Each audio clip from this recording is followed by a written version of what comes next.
Culliver City, USA. A city co-opted by criminals for criminals. With its own rules, its own laws, unknown to civilians, branded into citizens.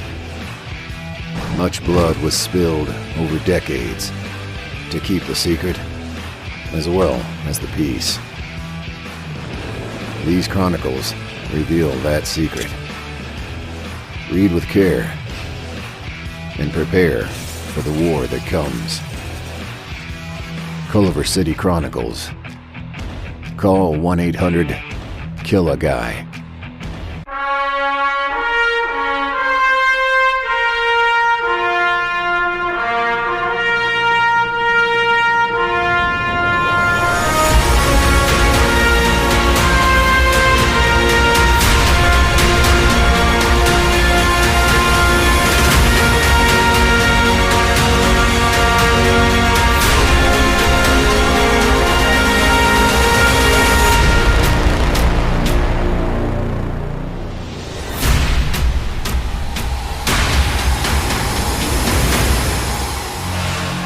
Welcome to Cape's Cowls Masks, the show where we uncover the world of soups and science fiction.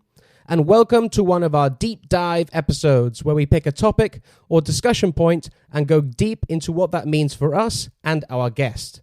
Today, however, we're going to be focusing on a person in our very first interview on Cape's Cowls Masks. Now, before I introduce our very special guest, my name is Jake Hart. I'm a podcaster, sound designer, and a writer for Fresh Take Hub. And I'm also joined by my fellow co-host. Hi, this is Tom Gapper here, your resident comic book shogun and campaigner for Capwolf. One day we'll get that guy on the air. Happy to be here and excited for today's interview, actually. Very excited. Yes, we're all very excited to chat to our guest today. He is a writer, an actor, a producer, a director, a podcaster, a YouTuber. The list goes on, people, on what this guy can do. And now he has written and published his very own graphic novel titled Culliver City Chronicles. Call 1-800-KILLAGUY. So please welcome to the show, Marcus Ako. Thank you so much for joining us today, Marcus. Thank you, Jake. Thank you, guys. Trust me, the fact that you've been building me up, saying you're excited to talk to me, I'm like, is there somebody else that's joining us today? Because but that's fine. I'm happy to share my episode with somebody else. But it's fine. It seems it's me that you're excited to see, and I'm happy and I'm excited that you're excited to speak to me. I'm excited to speak to you. I've been loving your podcast for the last few weeks, just catching up and some stuff. And I'm happy if we're going to be talking about at any point. If you want to talk about Falcon and the Winter Soldier, I'm happy to jump into that conversation as well. But I'll follow your lead. That's great stuff. Yeah, man. I mean, we met through a mutual friend of ours, Rob Ailing, who has also been on the show before. And he mentioned, he was like, oh, you need to check this guy out. He's written his own indie graphic novel, and he knows how much I love Sin City by Frank Miller. He was like, you're going to love this. So checked it out, got in contact with you, and I was like, I have to get this guy on the show because we do talk mainly about the movies and TVs, but we don't really talk a lot about the comics apart from like our weekly pull list at the end of each show. So we want to show support for as many indie writers out there as possible and get the word out there so people can check out your stuff. So that's the main reason I wanted to bring you on today. Deeply appreciate it. It's just, we'll talk about it as we go along, but this is my first dive, my first foray into the graphic novel industry, and I'm happy to get as much support. Rob, I owe him money now, so it's fine. But I deeply appreciate the fact that you guys have me on your show. Oh, that's great. That's great. Okay, so as I mentioned up top, the title of your graphic novel is Culliver City Chronicles. Call 1-800-KILLAGUY, Volume 1 of 3. So there's a couple more to go get down the road. But my first question to you, Marcus, is could you just tell us a bit about the premise of your new graphic novel and what's it all about? Absolutely, I can do that. So Culliver City Chronicles is essentially a world set in a fictional American city called Culliver City, and it's a city that has been secretly co-opted by criminals for criminals. So in a sense, they've taken over this one city and secretly instituted, or, they've installed various criminals in various areas of the infrastructure. So right from the mayor of the city right down to like the street sweeper, they are criminals, and not even ex-criminals, they are criminals, right? So the entire city itself is made up 70% of citizens, which are criminals, and 30% civilians. These are people who have no idea of the deeper, the deeper runnings of the city itself. So the whole idea is that if you're a criminal and you come to this town, you get inducted into the rules and the laws of what happens. They have their own sort of setup. They have their own police force called the majors, which are different from the regular police force and the regular sheriff's department, who take care of the civilians. So the sheriffs know about the whole setup. But the majors are the ones who deal with the citizens, and they have their own infrastructure, their own rules and settings. And you'll find this out as we dive into more stories. So the first dive into Culliver City, and I'll keep making mistakes in calling them Sin City, but I'll explain why in a second. The more you dive into Culliver City, our entry point into Culliver City is these first 3 books. Is the Call 1-800-Killaguy story arc. It's 3 books, and it's focusing on the contract killer market in this city. Now, I want to give you more about the full story of the three books, but that would be giving it away, right? There's a twist at the very end where you find out. But that's what I'll say. It's about the contract killer market in Culliver City. You get to experience a bunch of people in their 5 chapters. You see different people in different individual stories. You get to see them and applying their trade, because again, it's about contract killers. So it focuses mainly on the killers themselves as they're doing different types of art, their work. And that's how we enter into Culliver City. That sounds amazing. Tom? Yeah, no, I've been really enjoying it. I think I'm already pretty hooked on this now, but I've read it twice this week already, and I'm loving it. And now you've said that there's going to be a big twist coming. It's like, okay, I'm already hooked on this. You don't need to hook me further, because I need to know the twist now. I need it now. I need instant gratification. It's because of the way the book is set up, right? So the way the book is set up with the first book, obviously, it's told in a particular style. Again, I've like I said, I've been mentioning Sin City, and you mentioned, Jake, you mentioned Sin City. It's heavily influenced by Sin City and Criminal and 100 Bullets. That was my introduction into the world of graphic novels. I loved reading those books, and I just thought, this is amazing. I can't wait for this to go on screen. I started off as a filmmaker, and sort of, graphic novels was a great way for me to make some of the projects that I know myself I can't make, because I don't have the budget, I don't have the expertise, I don't have the people and the resources, etc. So why not just go and put it on paper, do all of that? Hopefully, maybe in a few years' time, somebody might see it, might enjoy it, and say, let's make this into a film. And they might have loads of money, and they can help me do it. So that was basically how I started it, right? And with Sin City, it's sort of like different stories set in this one world, right? In this one town. And that's kind of how the first book seems to be. And you see with each chapter, a completely different story set in Culliver City, and it builds up and it builds up. And the very last story, you then start to see, oh, maybe it's not just, totally separate stories. And that hook, as you said, you're already hooked. That's great, because book 2, we switch up the format. And we come back in, and you now start to see why it's tied in. And there are a lot of Easter eggs tied into each chapter as well. I'm currently writing book 2, and it's sort of it's building, and I'm making sure I'm threading that story through everything. So you then have book 1, you're reading it, and you'll see certain panels, and you go back to book 1, and you're like, that's where that's from. That's where that's from, and then you can see how it sort of ties right through. Yeah, I really like that. It's definitely like I loved how the first book ended, and I was definitely left like thinking, oh, I need to see how this story is going to continue here. So you've kind of partially answered like the next question that we were going to ask, but I'll just ask it anyway. So like, what initially got you into writing, but more specifically telling stories in the first place? Okay, so this is I'm doing my best. This here, I always say this: if there's anything that's going to be written on my tombstone, it's going to be, he tried his best to be concise, but failed. That's basically going to be what's on my tombstone. So I will do my best to be as concise as I can be. What got me into telling stories? Essentially, I found out at an early age when I was trying to find out what I wanted to do as a career, right? And I'm talking like 10 years old. I don't know why I was thinking at that point, but I was like, I want to try and find out what I want to be when I grow up. And the first thing, because I was raised, and I still am, Catholic, Roman Catholic. So every Sunday, I'd go to church back in Nigeria. I grew up in Nigeria. I go to church and I'd see these priests, and the priests that really got me into the Bible and listening to stories were the ones who were very enthusiastic. They would leave the lectern, stand in front of the crowd, talk to people, and were very engaging. And I was like, that's the kind of priest I want to be. I want to be a priest. And then I hit puberty and I realized that priests can't have sex. And I was like, that's not for me. So I was like, okay, what can I do that's similar? And then I saw some films. I was like, okay, Commando and Rambo. I was like, yes, that's what I want to do. I'm going to jump in, go and join the army. I'll become a soldier, I'll be tough. But then I realized that they would fire back at me. And I was like, ooh, okay, maybe I don't want to get shot. So maybe being a soldier is not for me. So I started building and started thinking, okay, everything that I really wanted to do, what is really inspiring me to want to do that? And that sort of fell in line. After we had relocated, we'd moved to the UK. My mother's half English, half Italian. So we'd moved to the UK in about 96. We moved then in about 97. Yeah, about 1997. I watched this TV show called Moesha. And it's Brandy Norwood, and it's a sitcom, right? And she's not playing a singer, which is what she is in real life. And it sort of clicked in my head that she's a singer, but she's acting as well. Maybe that's a job. I'd acted in Nigeria, but I acted for fun.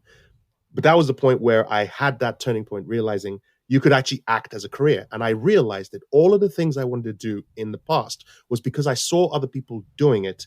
And I liked the storytelling aspect of what they were doing, right? So the priest, it was because he was, he could tell people, he could engage people in his stories. The films that I watched, it's because of the films, right? It's because of the way it was portrayed on screen. That's why I wanted to do that.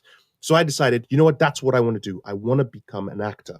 So I started, and since then I was 15 and I locked in, that's exactly what I want to do. The problem is obviously auditioning and so on and so forth in the UK was difficult for someone with my skin color.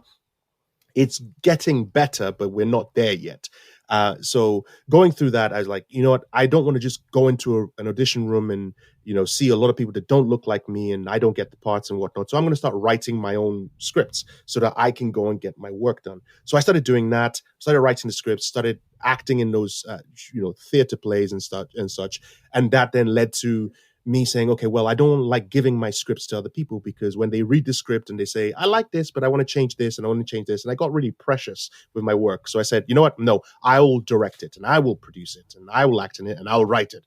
And it led to about 2005, 2006. I did a film/stage play where I was pretty much doing everything. I was acting in it, directing it, producing it, being the caretaker, the chauffeur. People crashed in one of the actresses slept in my bed and I slept in the living room. And, that entire couple of weeks of shooting, and that gave me a bad back and whatnot. But I was like, you know what? It almost gave me a nervous breakdown because I was trying to handle the whole thing by myself. I reached out to people to give me advice. And at the time, Kevin Spacey was the artistic director of the Old Vic in Waterloo. So I wrote to him asking, can he give me some advice? He seems to be able to handle all that stuff himself. How can he do it? He didn't reply, but one of his assistants, a wonderful lady called Rachel Stevens, replied to me, invited me for an interview. We sat down, we had a conversation, and she said, first things first, you're doing too many things. Pick one and stick in that lane. I didn't take that advice, as you can see. But at that point, I said, okay, I'll start with what I wanted to go with first, which was acting. So she said that at that point, there was a Old Vic New Voices program they were doing where actors would, my age would come audition. And if I got into it, we'd all organize through workshops and everything else. And we would do plays in one day in 24 hours, space of 24 hours, which is called the 24-hour plays. We'd perform on stage, full packed house, Old Vic, and then go through that. So I auditioned, I got a part in it. And this is in 2006, November 2006. I was on stage at the Old Vic, and that was like the pinnacle of my acting career, just being on stage, having worked with, and I got to work with Kevin Spacey, got to work with Tom Hollander and a whole bunch of other people, got to meet Vince Vaughn, Tom Hardy, who all gave advice and so on and so forth on the process and on all that. And I was like, good, great. on the theater aspect, I've reached my pinnacle. I'm happy. That's exactly where I want to. If I never do theater again, that's the ideal. But my love was film, right? So I wanted to go into film. So I said, I'm going to jump off that point and start doing film. So I started writing short scripts and building and building and building, trying to get my stuff together. So I set up a production company called 8 Foot Ants. But obviously, with things like resources and time to get a film done, it's soul draining, right? So that fast forward past that point, I then had the idea to do graphic novels, because that's when I got introduced to Sin City, both the film and the graphic novel. And so I had the idea, that's what I want to do. So I had the idea to actually start doing a graphic novel ages ago, but again, resources were problematic, timing was problematic, and there was still that drive to want to do films. Until 2020, I had my feature film ready, my first feature film. I was going to get it done, but then 2020 happened with COVID and everything else. And so it all shut down. And knowing me, I knew I was going to go insane if I couldn't sort of try and get creative. So I sort of figured out what I needed to do, which is kind of what drove me into my new YouTube channel, which we'll probably be talking about in a few minutes. So I won't give the game away at that point. But that kind of drove me in that point. And then because of that YouTube channel, I then got put in touch with some people, and they helped me bring Culliver City Chronicles to life, which is basically where it came from. So in the brief answer to your question, how did I get into storytelling? It's basically because I needed to tell stories. I needed to act. I needed to perform. I needed to do that.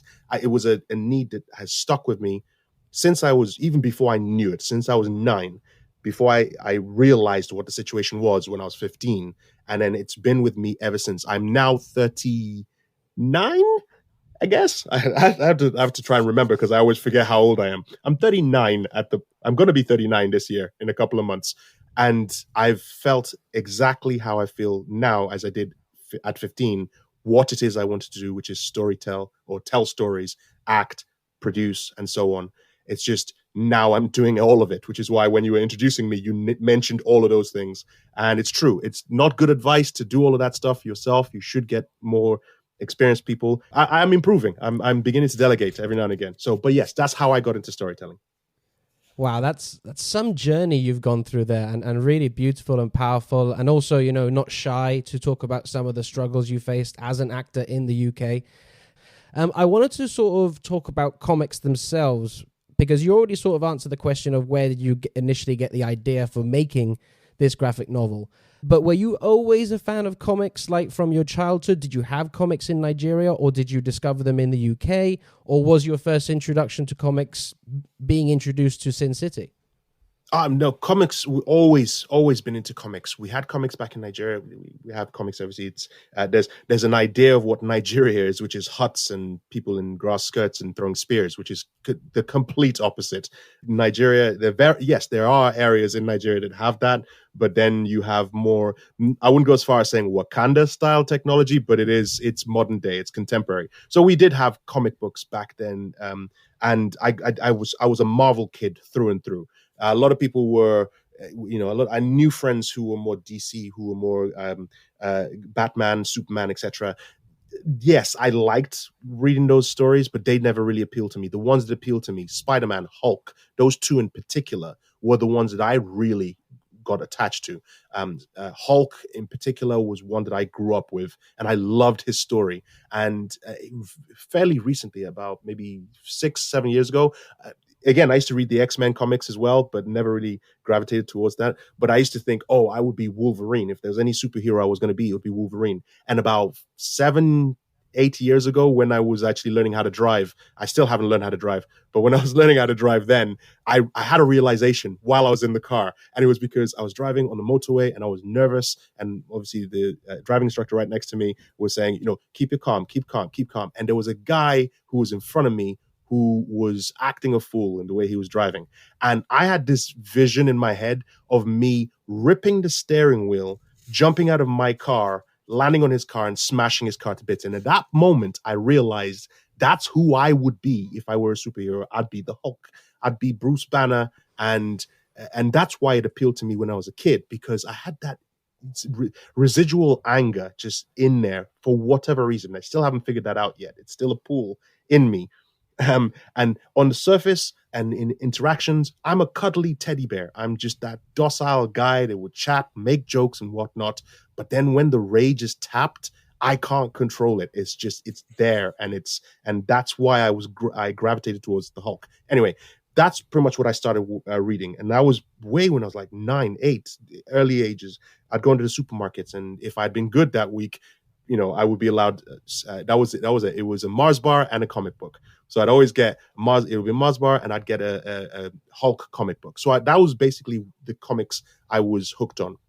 And funnily enough, when I moved to the UK was when I sort of distanced myself away, not on purpose, but just circumstance. I didn't get comic books at that point. So from the age of 14, I wasn't reading as much comic books as I did when I was back in Nigeria. That was then when I was reintroduced to comic books with graphic novels back in, I'd say fast forward to 2010, maybe. That's when I then got back into comic books because obviously I knew they existed. I knew that they were there. I was more into the films. So I was watching the films that came out and so on and so forth. And even my journey back into graphic novels came through film because I saw Robert Rodriguez's adaptation of Sin City and I thought this was amazing. And someone said, you think the film is amazing? You go and check out the graphic novel. And then I went and saw Frank Miller's graphic novel and I was like, holy, this blew my mind. This is what I want to be doing. And I got back into it that way. And then from there, I read Ed Brubaker's Criminal, and I was like, this is great storytelling on the page. It's like, I would love to watch these as movies. And that's basically how the two tied together for me. Yeah, I've been screaming for ages for Criminal to be made into a movie or a TV show and stuff like that. Yeah, HBO Max. Yeah, HBO Max are looking for content, right? It's like, that's perfect. That's the kind of thing they can go for. Is. Well, I think Image might have some sort of deal with Netflix or something. So there you go. You say that, but Invincible is on Amazon Prime, so that's true. They just spent $500 million on a Lord of the Rings series. Let them do Criminal. I'd be okay with that. Absolutely. That's the thing with Netflix. From my understanding of how Netflix operate, they let the creators do what they want to do. So they have more. They have more, or they let go. They give creative control to the creators to do what they need to do. Which is why I really like Netflix, because you know that you're going to watch and you'll get great content. With something like HBO Max, obviously we've all heard the stories about what's happening with Snyderverse and DC and so on. So we know from experience that they don't like to give complete creative control to the creator, right? So me saying HBO Max are looking for content, from their previous output, it seems to be that they'll get a creator to come in, they'll like the pitch, and then they'll get nervous halfway through and say, no, we need it to appeal to this demographic, and then go and cut and interfere. So maybe not HBO. So you're right, maybe Amazon Prime. Amazon Prime seemed to be following Netflix's lead with Invincible. I love Invincible. Invincible is great. It is fantastic. So yes, absolutely. Amazon Prime. Yeah, I think, Warner Brothers have got far more on the plate apart from creative control at the minute. Yeah. Honestly, I'm sick of talking about Warner Brothers on their show, to be honest. It seems like every week it's like, how have they messed up this time? Yeah, they really need to I'm sorry I triggered you. No, it's fine. It's fine. But yeah, moving on to the next question. So this is a question I'm definitely interested in hearing your answer to, because it's a thing I have issues with. And that is when you are coming to like your process, when you're writing down your ideas, creating the graphic novels, how do you go from getting the idea in your head to writing it down and actually like planning it all out as coherently as it appears in your head? Because I have issues with that myself personally. When I write something down, it never appears how it is in my head, and I'm just like constantly rewriting, and I never make any progress. No, I know exactly what you mean. And I'm probably the worst person to give you this particular advice, but I will do my best and I'll try to be concise. So anyone who's listening is like, look, I'm bored of this guy. He's talking too much. I'll try to be concise and explain my process. So with all of my stories, it's in my head first. It sparks from a scene. It sparks up from a line of dialogue or something, and it'll pop up in my head. And as I'll carry on with my daily activities, I will begin to sort of put the pieces together, and I'll form a better picture. And as soon as that image, if the image is good, if for me it's good, it just gets emblazoned in my head as to how it needs to be. then I will, whenever I need to then sit down and write down. For me, what's more fluid is dialogue. Dialogue is far more fluid because today something a line will be perfect, and if I don't write it down, I'll forget it in a couple of days' time, and that really irritates me. So I do my best to try and write down whenever I think of something really good. I write it down. If I don't think of it, if I forget it, I'll be like, that's fine. When I sit down to write it again, I'll try and make it as good as it is, and I'll keep coming back and revising that. But the image, on the other hand, always stays firm and it gets emblazoned in my memory. And that way I'll get positioning. I'll know exactly what is there, what the room feels like. And that's also what I feel as my advice would help you would be create the world first. Have an idea of what the world is. Live in that world in your mind. Obviously, don't go somewhere else and try and do that, but live in that world in your mind. The reason why is once you have an idea of which room you're in, so take any scene, once you have an idea of what that room is, the feel of the room, the temperature, as in, the smell, the time of day, what lights, shadows appear in the room. Once you have that, the images will stick better when the characters come in. Because take for example, the scene I'm working on right now. The main character of the story is in a bar. He's in a bar, and a friend of his from work comes in, and they sit down and they start chatting. Right now, in my head, I already know what the bar looks like. I already know how far from the wall he is, what's happening in the background. There's a pool table there. I have a completely different story, which probably later on, most likely, I'm going to bring that into one of the anthology stories. There are two people playing pool in the back, and although you don't really see it, there's a fight that breaks out from that pool game. It doesn't affect our story at all, but I have that image that's there, right? So I know where they are in relation to my characters who are here. Now, because I've got that structure in my head, I then say, okay, my two characters come in. So play it out like a movie in your head. Imagine you're sitting down, you're watching this as a movie. What happens? Where is he sitting? Where does she sit? Who talks first? When they're talking, what are they talking about? If they're talking about something that is very personal, do I want it to, when it's personal revelations, then that's again, this is sort of like film techniques, right? So if it's personal, if the conversation is general, it's them just chatting, saying, how's your day? Small talk, right? You can have a wide shot, capture the room a little bit more. But as soon as they start talking a little bit more personal about themselves, you come in, you close up, right? So, okay, which direction do I want it coming from? Who do I want to be the recipient of this information? Is it the woman? Is it the man? And then I start to visualize that. So I tell the story in my head, how I'd see it if I were watching a film. And, depending on what the mood is supposed to be, I think what type of filmmaker would be making that film in that situation. If it was a Tarantino film, it'd be something different. If it were a Taika Waititi film, that would be completely different from that as well. So who would I see? If I were to say, make this film, which director would be doing that particular scene? And that's how I then visualize each shot. So because I've lived in that room, I know what that room looks like. I know what my characters are coming in to say. It makes it a lot easier to then plot that out. I have the visual image itself. I still keep it fluid in case while I'm, drawing my very terrible illustrations, I have a better idea of like, oh, this happens and that happened today because a third person comes in to come and give them drinks. I can shape it at that point because I know my environment. I know the people. I know what it is they're trying to say. I know what message and emotion I'm trying to convey.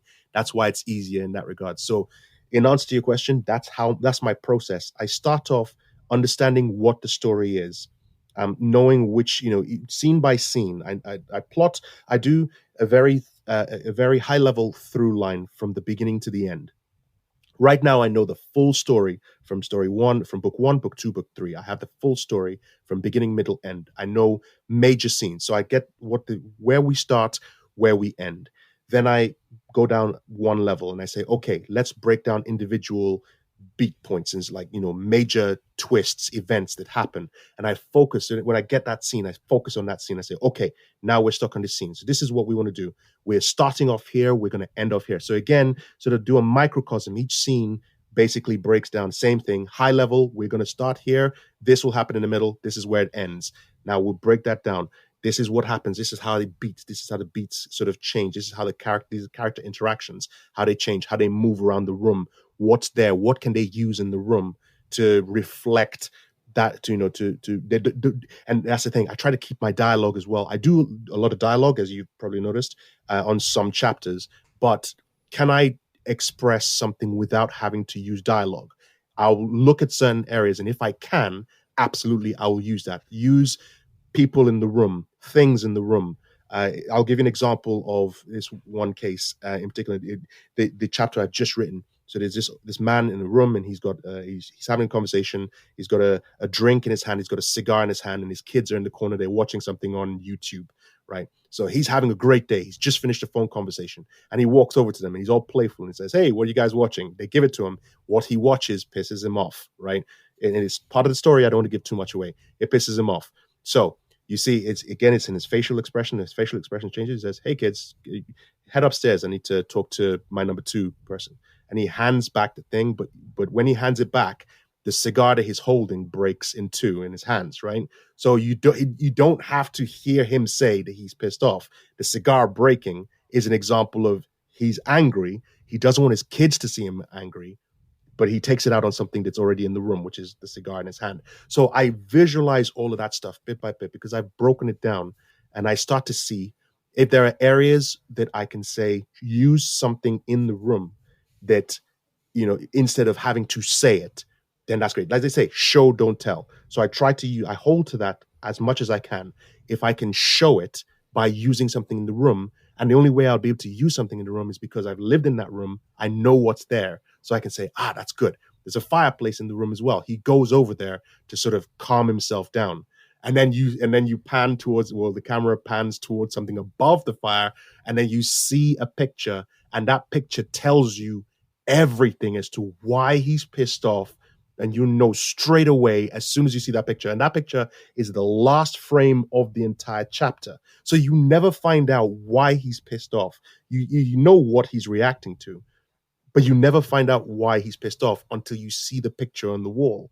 And that's when it then everything sort of ties back right to the first chapter that you've seen as well, right to the first book that you see as well. All of that stuff is because I can visualize what's in the room. And I always start with that. So that's my process, which is the reason why I say I'm the worst person to give advice to, because I ramble quite a bit. I'm really happy to see that you're such a visual storyteller, because that's some of my favorite storytellers go into that sort of lengths. People like Robert Rodriguez, Zack Schneider, and other people who, when they're writing this down, they're either doing storyboards or they're imagining this whole picture in their head. So I can imagine for you going to a graphic novel, it'd be, you've got these images of your head of what you want it to be, but you're not an artist yourself. So how did the relationship start with Sublime Studios? Like, did you always have a specific style in mind of what you wanted the thing to be, or did it sort of develop with the collaboration of Sublime Studio? So it's a very, very good question. And you're right. I'm not an illustrator. I'm terrible. My drawings have been described as that of a 5-year-old, and there was another word described of the 5-year-old, but it's very bad. It's very, very terrible. But what I can do, short of doing stick figures, I check to make sure that people can understand what's going on. With a very little bit of description, you can understand what is happening in that scene. So that's what I do. I have the full story fleshed out in my head, and I illustrate it very badly on a piece of paper in terms of how I want to see it if I were reading the book, right? So I have all the panels all illustrated. This is what this happens. This is where it happens. This is how the person looks and the reaction. I have no sense of style when I'm doing my own illustrations, but I know what it is I want to look for. I know that it is heavily influenced by the likes of Frank Miller's work, Sin City and Criminal and so on and so forth. So I have that idea that that's what it's supposed to be. Now, I started looking for an illustrator for years. I was looking for an illustrator to work on it. Didn't have the reach to be able to get people to work on it, especially I didn't have the money and the resources to be able to do so. Because I have now started a YouTube channel, and the YouTube channel, which we can talk about later on, is about writing books. I got advice from different people saying you can go on this particular website, and there was a website called I think it's Freelancer. where you can go and you can find people who will illustrate your comic books or do covers for your books. And so I went on there and I started looking for illustrators. What you do is you go, you put an idea of a project that you want to work on, the type of budget that you have, and then people will submit to your project. It was there that a number of people submitted. They said, yes, I'd love to do your project, love the idea of what you have for Culliver City. And then you can go and see their work, kind of like Fiverr or Five Squid. You can go and put in a pitch, and then people will pitch to you, and you'll see what their work is like. So I saw Sublime Studio, I saw their work, and it blew me away. And they had a range of styles as well. So it all depended. So I knew, looking at what they could do, that they could do different types of things if I wanted to. And the one thing that I saw that they could do was something that looked a lot like Criminal. And I was like, that was awesome. That is kind of what I wanted. When I visualized it in my head, that's what I wanted. So I reached out to them. I said, okay, here are my inspirations. Here's what I really wanted to look like. I wanted to be more like Sin City, kind of like Criminal. It has a story element of Criminal with the visual style of Sin City. And I like the idea of splashes of color, but not too much and so on. But I know nothing about how to use color in art. I can see it, I can appreciate it, but you tell me what it means, I have no idea what it means. And they said they totally get that. That's where they're coming from. They know how to use color in certain areas. They know how to use shade in certain areas. And they asked me, how many colors do I want? I said, look, make it mostly black, white with red. That's pretty much what I want. And they said, got you, we'll go away, we'll do this. And literally, I gave them my work. And over the space of 4 months, these guys are terrifically fast. They just blitzed my stuff. I sent back maybe 1-2 revisions per 10 pages. And it was mainly because I saw what they had done, and that gave me ideas to do new things. And I said, actually, maybe change it like this, maybe correct this bit, and so on and so forth. And maybe change this person's hair to not have hair rather than have hair, and so on and so forth. But it wasn't like, no, this doesn't make sense. It wasn't like that at all. They saw my work, they saw my illustration. I gave detailed notes as well for each thing. And that's what they said they appreciated. They said they appreciated the fact that I was doing an illustration so they can see it, understand what I was talking about. They then read my notes, and with I described each panel going along, talking about, what's happening in the panel, what the dialogue is supposed to be, and that then supported the illustration that I had done. So that made it a lot easier for them to get their work done. What's his name? Neil Gaiman said exactly the same thing. That when he does his books, when he was doing Sandman, when he was doing Sandman, he did the same thing, but his illustrations were even worse than mine, because I got his masterclass. So I saw he put some of the illustrations up, and when I look at mine, I put in far more illustrative work than he does. He just basically, it's like he just draws a stick figure lying on what looks like a sandy beach, but it's a hill. And he's like, but he puts his descriptions in there and he sends it to the person, and he has more of a sit down conversation, about that particular panel. And that's how he does his. With mine, I pretty much do a lot of that early legwork so that there isn't that much conversation between myself and Sublime Studios. And luckily, they are great at what they're doing. They just basically see what I'm aiming at. They know exactly what is in my head, essentially, and they just illustrated it. And you've seen the work. A lot of people have turned around. Whenever everyone reads the book, they always come back to me. It's like, oh, the artwork and the coloring is fantastic. I'm like, yeah. What you think about the dialogue? They're like, I'm just saying, it's like the blood and the splatter and everything is just really gorgeous. It just sticks in you. Yeah, okay. What about the story? Yeah, the story's all right. It's okay, and the dialogue's okay. It's funny in some places, but man, the imagery is so great. I'm like, thank you. That's thank you, and that's it. So that's how I got to work with Sublime Studio. They're on Freelancer. If you go and find them, I think they're I on the YouTube channel. Every YouTube channel I have, I put the link to what they have, so you can go and check them out. If you're looking to get your work illustrated, they are affordable. They are really, really quick, and they take revision like nobody's business. Whatever you want to criticize, you say, look, this is terrible. Do it again. They're like, sorry, we thought we got it at the right point, but we'll do it again. And they'll come back to you, and they're really, really good. I think I'm definitely going to check them out when I eventually write a bit more. So yeah, I'm happy for that. So moving on to the next question, there's obviously, you've talked a little bit about it there again, but we'll a bit more broadly. So the book is self-published by yourself. So what were some of the challenges you faced to self-publish, and did you ever reach out or try and reach out to like an established publisher? Okay, so I'll come to the reaching out to established publisher in just a second. So why did I decide to go into that? So rewinding back to me mentioning how COVID hit and I jumped in and started my YouTube channel. So my YouTube channel is The Idiot on the Writer's Block. It came about because I was looking for a way to sort of channel what I had in my head to get it done, even though I couldn't film it. And the idea of writing books came about. So I thought, okay, how do I write a book? Because I have no idea how to write a book. So I went on YouTube and started researching how you would write a book. And I found this lady's channel. Her name is Meg Latour. She's a writer, and she's got a YouTube channel as well called iWriterly. And she talks a lot about how you can get into writing. I reached out to her. She replied back to me, which was fantastic. And we just started chatting. And she gave me the idea saying, one thing that you could do is to start promoting your stuff before you actually get the stuff done. And the way she does hers is by setting up the YouTube channel. If you can do a YouTube channel that provides advice or content, or even if it's entertainment, you're bringing in an audience. So by the time your book is ready, you've got a ready-made audience ready to read your work. So I got that idea. I figured, okay, as an idiot, I have no idea how to write a book. I'm sure there are tons of other people out there that want to learn how to read a book or how to write a book. And obviously, YouTube is the first place they'd go to, like I did. So maybe if I set up a channel called The Idiot on the Writer's Block, where an idiot asks experts for tips on how to write, publish, and promote his book, that would help. So that's what I started doing. I started reaching out to experts like Meg. She was on the show.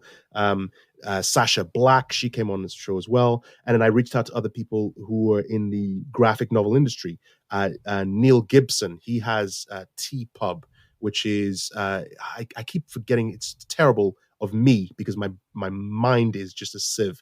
But go and find Neil Gibson. Twisted Dark, that's it. He has a series called Twisted Dark, and it's just a collection of wonderful stories. He's the one who really inspired me to actually do it myself, because I went to a Comic-Con in 2012 and I met him and he said, yeah, honestly, if you've got those ideas, just go and do it. And then I was like, all right, I'll see you next year with my graphic novel. I didn't, but I saw him like 7 years later, and he was like, wow, you said next year. I said, I know, I'm here now. So he's on the channel as well, talking about his stuff, but you should check out his stuff. Twisted Dark is amazing. So I got him on the channel and start giving me advice. And so that was kind of where I said, okay, so when I get a book, what do I want to do? Do I want to reach out to publishers?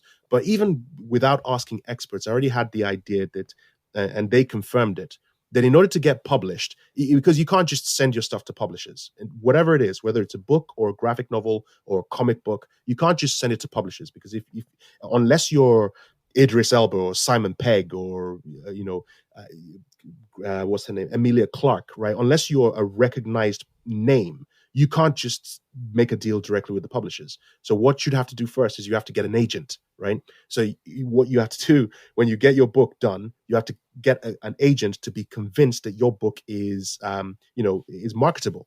So when you convince that person then has to take your book and go and convince the publishers that your book is marketable. So you got those two layers of gatekeeping where, if you think your book is great, you have to convince somebody else who would then go and convince another person for your book to then get published. And as such, if it's hit and miss, is hit or miss, whatever the expression is. And I didn't want to be doing that.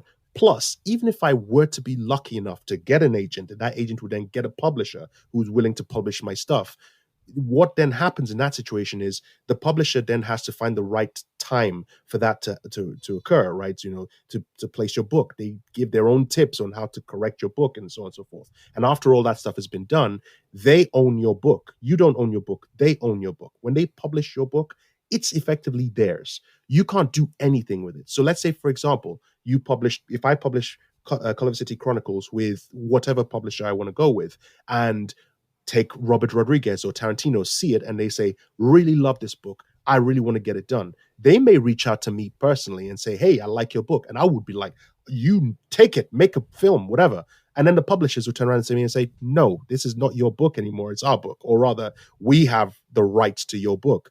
They need to come and talk to me about this, right? As in to them. So then that deal becomes between the publisher and the filmmaker, and I'm the one on the outside, unless I'm J.K. Rowling, right, where I have so much sway because of how well the books have done. But I'm not J.K. Rowling. I don't look like her, and so on and so forth. So I won't have any sort of input into what happens to my book after it's been published. So hearing all of this stuff then made me think, well, why? Okay, because those are two reasons. The fact that there's a gatekeeping that's there, the fact that when the book gets published, I have no control over what happens to it. And even if I did have a little bit of control, it's not that much. And thirdly, I can't do anything else. Whereas, like, I can't have other books published unless I go to either them and say, look, is this in keeping with the previous book that you want? And so on and so forth. I have to go through that whole gatekeeping thing again. Or if I want to switch genres completely, they would then start to tell me, no, you can't. Or if you want to switch genres, do it under a pseudonym because otherwise it'll affect the sales of this book. And I didn't want to do that. I want to be in full control of my own output because I have tons, as I've told you, as you probably have guessed, I have tons of stories in here, right, that I want to try and get out. And I want to get them out before I die. I don't know when that's going to be. Probably be pretty soon, the way I'm going. And I want to try and get as much out as possible. Going down the traditional publishing route will not allow me to do that because I have to go through all of those hoops. And after I go through those hoops, I don't own my projects. If I went down the self-publishing route, I can do whatever I want to do. I can head hop. I can switch genres. I can do anything I want to do. I may not be successful. And in fact, I probably won't be successful because I don't have that big machinery behind me helping me out. But at least I'll be able to get those stories out, right? I'll be able to get the project done. And if in the slightest possibility, someone like Idris Elba sees one of my books and says, I love your book. I'd love to do something about it. Let's talk. I can step up and say, I own the book. I own the rights. I'm happy to talk to you about this. Let's get it done. And I can then channel what actually happens with the output of that book. So that's basically why I decided to go down the self-publishing route instead. Mainly because I know I'm not going to be successful. And me saying that, I'm not just trying to be humble or anything like that. I'm being realistic. Going down the self-publishing route is hard. Oh boy, you're pushing a massive rock up a very, very huge mountain. And most of the time you're doing it on your own. You're doing the publicity on your own. You're doing the work on your own. You're trying to reach out to people to like yourselves, like your good selves, to get me on this podcast. Thank you again very much for doing that. You have to do all that stuff by yourself. If you had a publisher behind you, depending on what publisher it was, they could set up a publicity team who would do all of that work for you. And all you have to do is show up to the event, right? Self-publishing, you have to be the publisher, you have to be the publicist, you have to do all of that work by yourself, with your own sometimes full-time job still there asking you to get back to work and do all that stuff, and your family to support, and so on and so forth. You still have to do all that stuff, which is the reason why I'm saying the odds are stacked against me being successful. But I want to get my stories out there. I would rather get my stories out there and 15 people read them than to get one story out there with 1 million people reading it. I know, I may look back on what I've just said and just say, no, I'd rather stick with one book, but it doesn't matter. While that is extremely tempting, with all of the strings that get attached to being in that lane, I would rather choose the self-publishing lane where I'll do all the hard work myself. And if there are any benefits to be reaped, I can reap them and I can have control of that. That's why I went the self-publishing route. I mean, your story basically describes how Image Comics was created. Creators fed up with Marvel and DC, not paying them enough, not giving them creative control of certain characters. I don't know if you saw recently, but, Ed Brubaker, writer of Criminal and also creator of the Winter Soldier character, he was on the Kevin Smith podcast recently, and, he wasn't shy. He went into some tough stuff about how Marvel Studios not giving him any royalties or anything towards that, just a credit name. And he's a bit like, come on here. He says, I'm not asking for a big handout, but I'm just something like. I think Jim Starlin said the same as well when Infinity War came out. I think one of them said something along the lines of they got more from, I can't remember how, because I think they had a cameo in it as well. They got more Yes, from he the had cameo in the Winter Soldier. Yeah. Yeah, so he got paid more from the cameo in the Winter Soldier than he actually got for writing the comics for that, which is ridiculous. Exactly. And that's my point, right? My point in that situation is, when you go down the publishing route, again, I'm not disparaging anyone in the publishing industry who gets themselves published or whatnot, because looking at it from their perspective, I understand it, right? They are in a sea of content, right? And they have to try and be successful. So what they have to do is they have to put all their efforts behind what they feel, because again, it's unpredictable, right? Who could have suspected that 50 Shades of Grey would become a multi-billion-dollar enterprise? So who can predict that? But it happens, right? So they have to compete against that. They have to make those decisions. So they have to pick what they think is actually going to have the best odds. So that's where they're coming from. I'm coming from where I'm coming from, where I know that it's more than likely they will look at me and say, no, we think your stuff tickles us, but it's not going to make us the next, you're not going to be the next Frank Miller. So we're not going to do all we can to help you out. So in that situation, if I get published by them, they would publish my stuff, but because they don't put any effort into my work, they'll shelve it or they'll put it into one corner. And I can't do anything with that. If I try and, sell it to a filmmaker, they'll come back and say, no, you can't sell it to that filmmaker because we own the rights, but you're not doing anything with it. And I didn't want to be stuck in that situation, because I know me, I would fold instantly. I'd say, oh, well, I've sold it to you. You guys now have that, which means that's that entire project gone down the drain pipe for me, and I can't do anything with it. So rather than do that, I figured I might as well nip that in the bud early, just go and put it out myself. If anybody wants it, come talk to me, and I'm happy to talk. And that's me putting this out there. If any filmmaker wants to work on my project, feel free to come and chat to me. I'm happy to work with you.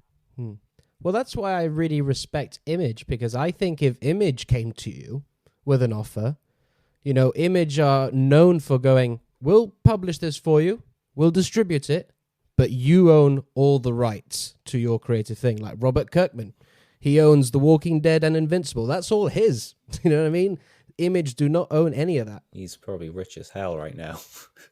And if Image are listening to this right now, absolutely, you can reach out to me, and I'm happy to get Culliver City Chronicles. Yeah, because with Culliver City Chronicles, I have this vision where these 3 books are not just going to be our only foray into Culliver City. And I don't know if you were going to ask this question later on, but I might as well just throw the answer out there now.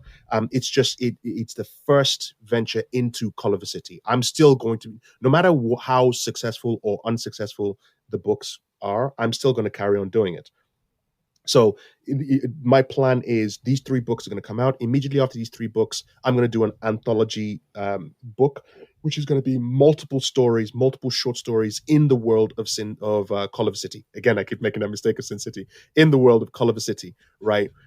Where you're going to see different characters who you've seen from the first book, as well as other characters, and it's telling more about the lore and the legend of what Culliver City is all about. You get to see the majors. I have this great story, which is going to open up the anthology, which is a short story about the majors, and you'll see them, and you'll even see the mayor in one of the stories, and you see some other people in the stories. And I have this idea for a kick-ass type character who will pop up in the anthology as well, who sort of filters through different areas and so on in the books. But that will be the anthology episode.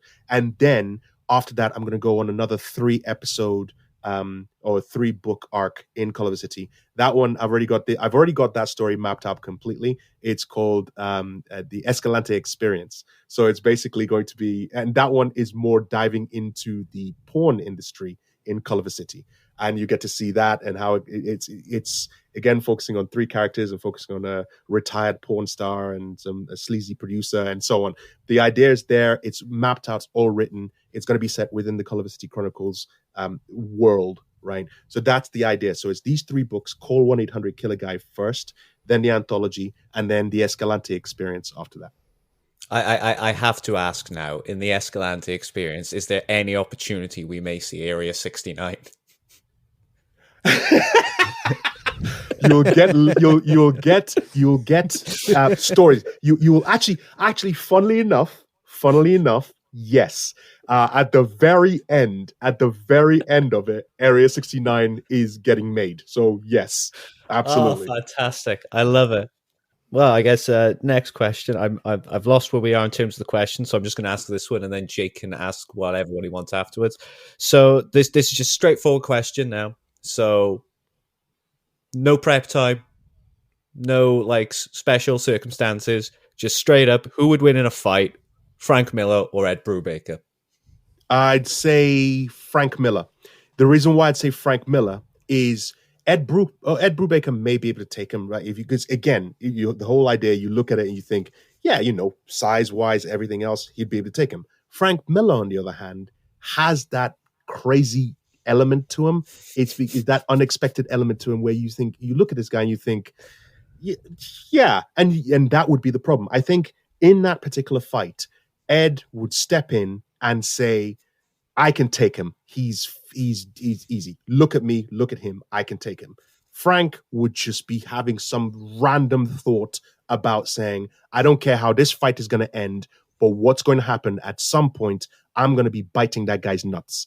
And that's what his mission is going to be. His mission isn't going to be to win the fight. It'll be that at some point he's going to have his teeth and his jaws firmly clenched on Ed Brubaker's nuts. And Ed would be going with the haymakers and the throwing the punches and whatnot, and they'll be landing. They will be landing, but he will see that crazy in Frank Miller's eye, where he'll be like, what's going on? He could easily have knocked me out, but he's not. He keeps going for my legs. What's going wrong? And that's when it's going to happen. He's going to bite. He's going to end up biting Ed Brubaker on the nuts. And Ed is going to be like, what the fuck is going on? What's going on? Get off my nuts. And he's going to say, look, I tap out. And that's how Frank's going to win.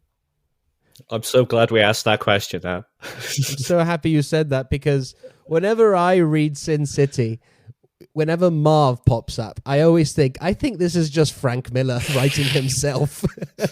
Absolutely. His own fantasy version of who he wants to be.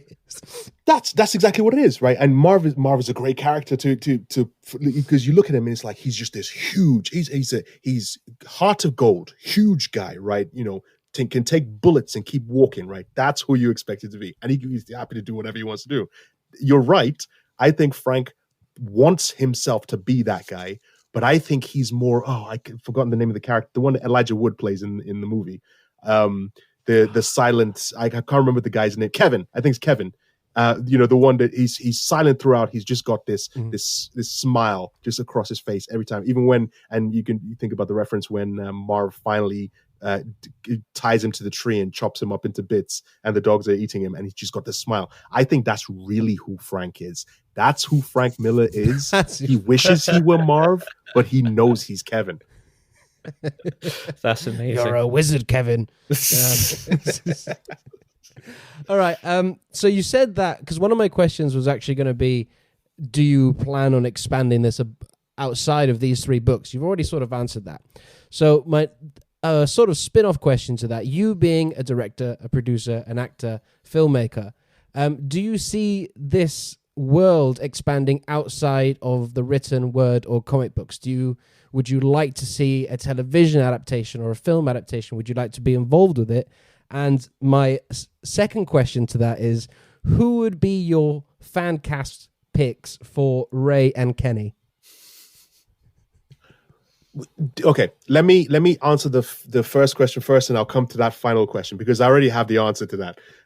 So absolutely, yes, I would love for this to be, because again, my desire is to work in film, is to work in TV, to get my stories out there. If anybody were interested to try and get this project done, I would be absolutely 100% happy, on board to say, let's work with it. And yes, I would absolutely be involved in the decision-making process. So I will go on as a producer on the project. So, if they were to say, look, if they say, we're happy to buy it out from you completely and you lose all rights to it, it depends on how much money you're planning on giving me. So I'm not going to be locking that door off completely. You give me the right amount of money, I'll say, take it. I've got more ideas I can work on. That's fine. But in the ideal situation, yes, absolutely. I'll be on board as a producer, get it made. I would love it to be a TV series, right? So it's basically that, because that way we can keep going back to that same well, telling that same different types of stories in that environment, in that setting. So yes, absolutely, I would say yes to that. Now, the characters of Kenny and Ray, easy. They're easy. It's Ralph Garman and Kevin Smith. It's hence the reason I named them. They are based on those two. So it's Kenny Swift and Ray Carmine, which is Ralph Garman and Kevin Smith. Though any fans of Hollywood Babylon podcast would get the Frank Garman joke, which I did throw that in there at some point. But yes, Ray and Kenny are Ralph Garman and Kevin Smith. I'm saying it right here, right now. I'm a huge fan of the both of them. If I were to get this made as a movie, it would be the two of them that I would approach first. I wouldn't approach anybody else. I would approach the both of them to play that character. You guys have got the script. Go back and watch those scenes. If you've listened to the Hollywood Babylon podcast, go and listen to a couple of episodes. Get an idea of the banter between Kevin Smith and Ralph Garman, and go back and read that chapter. Read that bit where they're in the car, where the story of Area 69 is being told, and tell me you cannot picture both of them having that interaction. And the third person that pops out in the car, it would definitely be Jason Mewes. It'd be Jason Mewes that would be Juice, right? Juice pops up at the back of the car. That would be Jason Mewes. Those are who I basically based it on. The old man, or the man at the door, that would be John Hamm. Straight away is John Hamm. I see picturing in that role. And Seamus Teague is Terry Crews. I always had Terry Crews in my head when I wrote that. Terry Crews would be Seamus Teague. I mean, not to step on your fan casting, but I have to say this now. Like when I was reading the I think it's Don Durant chapter, yes, which I really liked. And like going back to what you were saying about like if you can choose to not have dialogue, then you'll do it. I really like that way of storytelling. Like I love it when Grant Morrison does it. I've tried to emulate it in my writing as well. So that chapter, just the start of it, I loved it because it was just like very light on dialogue. But seeing Dom Durant, I remember looking at him, I was thinking like, he looks an awful lot like Huey from The Boys in the comics. Oh, okay. So Simon Pegg could play this guy. Pegg. Yeah, Simon Pegg could play this guy in an adaptation, maybe. And funny you actually mentioned that. That is the one character the one character that I don't have anybody in mind to play. If I were to, as an actor, I would probably play that character, right? If I were to get that made, that would be the person I would play. But the fact that you mentioned Simon, because there's no age bit on that, and Simon Pegg now is jacked, right? Because of so he would absolutely be perfect. I wouldn't say no to casting Simon Pegg as Don Durant. And the fact that you talked about how there's virtually no dialogue in that chapter, I did that on purpose with the juxtaposition of the previous chapter where it's almost entirely dialogue, right? So it's heavy on dialogue. I did like that little switch. It was quite cool. Yeah. Thank you very much for noticing it. Marcus, thank you so much for coming on the show and being so insightful with all your knowledge of writing and publishing and artwork and working with lots of different people. Before we get out of here, where can people listening to the show be able to purchase your first graphic novel? So you can go on Amazon. You can go on Apple iTunes, not iTunes, Apple ebooks. You can on the 8 Foot Ants website. You can go on 8 Foot Ants and find the Culliver City Chronicles page, and we've got a long list of all the various links that you can get it, however you can get your book. I don't like reading stuff on Kindle and on my phone, even though it's easier. I understand that. I prefer hard copy books because you can get the book and you can read it. It's better. I'm like that. But you can go on Amazon. You can get both Kindle or print books. I'm looking forward to going on because MCM London Comic Con is happening sometime in July. I have booked a table. I'm going to be there live in person with masks and everything, selling the book. So if you want to get a hard copy and you're in London and you want to risk the virus and go to Comic-Con, come see me. I'll take a picture with you. I'll say hi. I'll sign the book for you. But yes, you can go on Amazon. You can get it there. You can go on Barnes and Noble. There are a whole bunch of other areas and other avenues that you can get the book.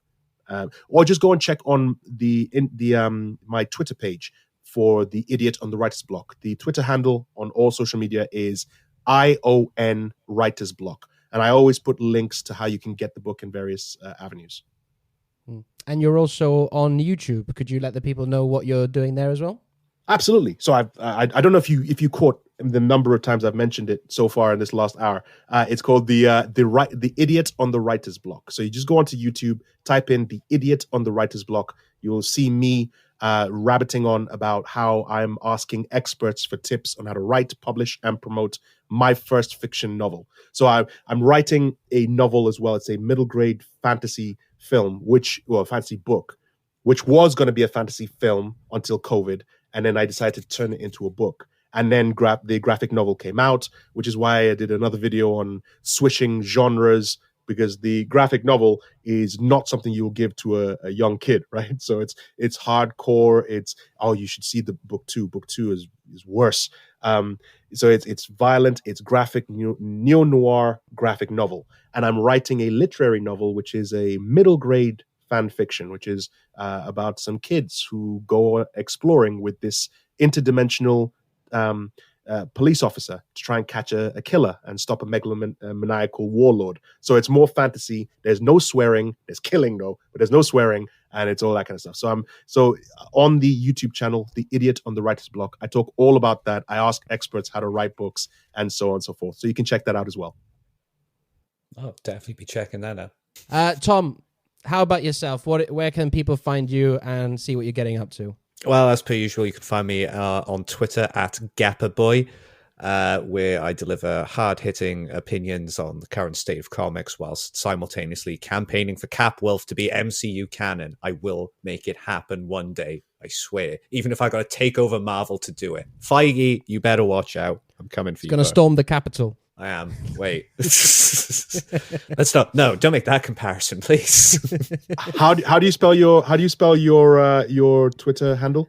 So it's GAPPERBOI at Gapperboy. So I'm following you right now. Fantastic. I'm going to follow you right back when I find my phone. And you can also find me on Twitter, as always, at Sweaty Jake. And I'm also on Letterboxd giving all my hot film takes at Jake Hart. And as for the show, you can find and follow us on Twitter at Cowls Masks. And we're also on Facebook, so give us a like there at Capes, Cowls and Masks. And whether you're on Anchor, Spotify, Google, or Apple, subscribe, follow, like, share, leave a review, leave a rating. It all helps us go up in the rankings. But the best thing you can do is recommend and show us to all your geeky and nerdy friends to get to the lowdown with everything going on in the geek world. So from myself, from Tom, from Marcus, thank you again so much for joining us, Marcus. Thank you, everyone, for listening. We'll see you all very soon. Stay safe out there. Bye-bye now.